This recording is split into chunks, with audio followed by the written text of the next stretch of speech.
Good morning, friends, and my dear students of class 8.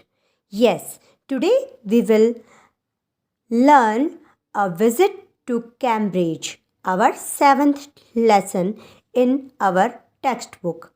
Okay, so let's start. Before you read, this is the story of a meeting between two extraordinary people.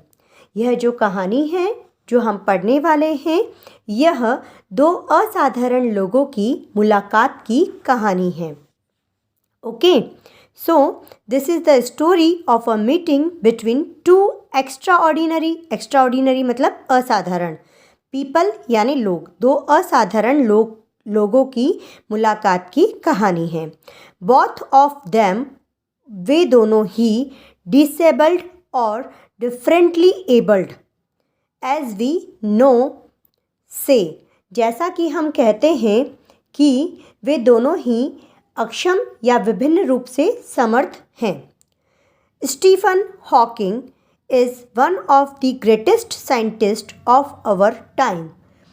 Stephen Hawking अपने समय के महानतम वैज्ञानिकों में से एक हैं. He suffers from a form of paralysis that confines him to a wheelchair. वह एक प्रकार के लकवा रोग से ग्रसित हैं, है ना. पैरालाइज यानी लकवा रोग, उससे ग्रसित हैं जो उन्हें and allows him to speak only by punching button on a computer, है ना. जो उन्हें एक पहिएदार कुर्सी तक सीमित रखता है, व्हील चेयर यानी पहिएदार कुर्सी, और जो कि केवल एक कंप्यूटर पे बटन दबाकर उन्हें बोलने देता है, यानी कि जो उनके लिए यंत्र रूपी आवाज़ में बोलता है. मतलब वो जो मिस्टर स्टीफन हॉकिंग है वह व्हील चेयर पे बैठते हैं और एक कंप्यूटर पे बटन दबा करके जो भी उन्हें बोलना होता है वो यंत्रित भाषा में बोलते हैं. Okay, so which speaks for him in a machine like voice, है ना.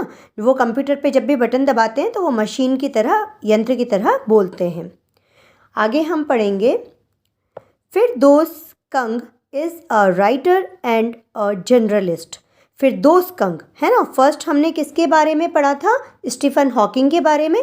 सेकंड हम पढ़ रहे हैं फिरदौस कंग के बारे में. हमने दो लोगों के बारे में बात की थी.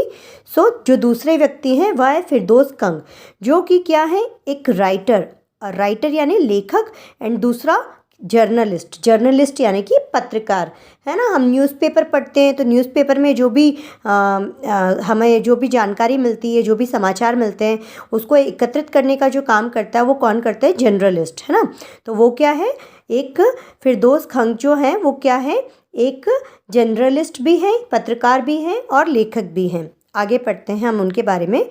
Who lives and works in Mumbai, जो कि मुंबई में रहते हैं और वही कार्य कर रहे हैं. Kang was born with brittle bones that tended to break easily when he was a child, है ना. तो एक बड़े ही दुख की बात यह है कि कंग जो है जिनके बारे में हम पढ़ रहे हैं वह ब्रिटल बॉन्स का मतलब होता है एक प्रकार की बीमारी होती है, भंगुर हड्डियाँ. क्या कहते हैं, जिसमें क्या होता है कि इंसान के जो मतलब शरीर की हड्डियाँ होती है वो बचपन से ही क्या है ना, बहुत नाजुक होती, इतनी नाजुक होती है कि वो आसानी से टूट जाती है ना. तो कंग जो थे वो इसी रोग के साथ में पैदा हुए थे और जब वे बालक थे तो उनकी हड्डियाँ आसानी से टूट जाती थी. That tended to break easily when he was a child. Like Hawking, Kang moves around in a wheelchair. Hawking की तरह कंग भी जो है वह पहिएदार कुर्सी पर ही इधर उधर घूमते थे. The true great man exchange thought on what it means to life, है ना. जो ये दो व्यक्ति हैं, महान व्यक्ति हैं, वे अपने विचारों का आदान प्रदान करते हैं कि पहिएदार कुर्सी में जीवन जीने के क्या मायने हैं, है ना. Means to life is in a wheelchair, है ना. पहिएदार कुर्सी पर बैठकर भी जीवन जीने के क्या मायने हैं. And how the so called normal people, है ना। और किस तरीके से हमारे तथाकथित सो कॉल्ड जो नॉर्मल पीपल सामान्य लोग हैं, रिएक्ट टू द डिसेबल्ड, है ना, वे किस प्रकार से अपंग लोगों पर प्रतिक्रिया करते हैं, है ना। हमने देखा कि जब भी हम किसी के बारे में बात करते हैं तो लोग यूँ तो बहुत बड़ी बड़ी बातें करते हैं कि हमें जो मतलब थोड़े बहुत डिसेबल्ड लोग होते हैं, है ना, या जिनको कोई भी परेशानी है, उनके साथ में बहुत सहानुभूतिपूर्ण या उनके सहयोग की भावना रखते हुए उनके साथ में बिहेवियर करना चाहिए। लेकिन जब उनकी खुद की बारी आती है तब वो बहुत ही अजीब बिहेवियर करते हैं, है ना। जो दिखने में सामान्य होते हैं लेकिन उनका जो बिहेवियर होता है वो बहुत ही असामान्य होता है। तो होपफुली आप सभी को यह वीडियो यह जो पैराग्राफ हमने पढ़ा है ये बहुत ही अच्छे से समझ में आया है, और आने वाले समय में हम इससे अगले